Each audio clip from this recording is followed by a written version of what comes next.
আসসালামু আলাইকুম। আশা করি সবাই ভালো আছেন। আলহামদুলিল্লাহ আমিও ভালো আছি। আজকে আমি রান্না করব খাসির মাংস। এখানে 1 কেজি পরিমাণ খাসির মাংস আছে, কেটে ধুয়ে পরিষ্কার করে পানি ঝরিয়ে নিয়েছি। এখন একটা কড়াইতে নিয়ে নিলাম, দিয়ে দিলাম পেঁয়াজ কুচি, 4-5টা কাঁচামরিচ ফালি। মাংসটা আমি হাতে মেখে রান্না করব। দিয়ে দিলাম আদা রসুন বাটা 1 চা চামচ করে, 1 চা চামচ ধনিয়া গুঁড়া, 1 চা চামচ হলুদ গুঁড়ো, 2 চা চামচ মরিচ গুঁড়ো, 1 চা চামচ লবণ, 4-5টা এলাচ, 3-4টা দারুচিনি, 2টো তেজপাতা, 1 কাপ রান্নার তেল দিয়ে ভালোভাবে আমি মেখে নিব। মাংস মাখানো শেষ। এবার সামান্য গরম পানি দিয়ে ঢাকনা দিয়ে চুলা অন করে 10 মিনিট রান্না করে নিব।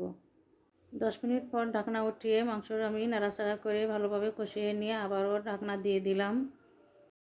আবারও ঢাকনা উঠিয়ে আরও কিছুক্ষণ নাড়াচাড়া করে আবার একটু গরম পানি দিয়ে দিলাম, যেন মাংসটা ভালোভাবে সিদ্ধ হওয়ার জন্য। এখন দিয়ে দিব কিছু আলু। আলু ছাড়া তো আমাদের চলে না, আলু আমাদের জাতীয় খাদ্য, আলু ছাড়া একদমই চলে না। আলু দিয়ে আরও কিছুক্ষণ ভালোভাবে মাংসটা কষিয়ে নেব।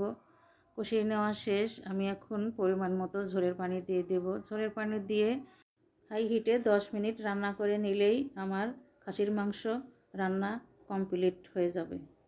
রেসিপিটি ভালো লাগলে লাইক কমেন্ট শেয়ার দিয়ে পাশে থাকবেন। আল্লাহ।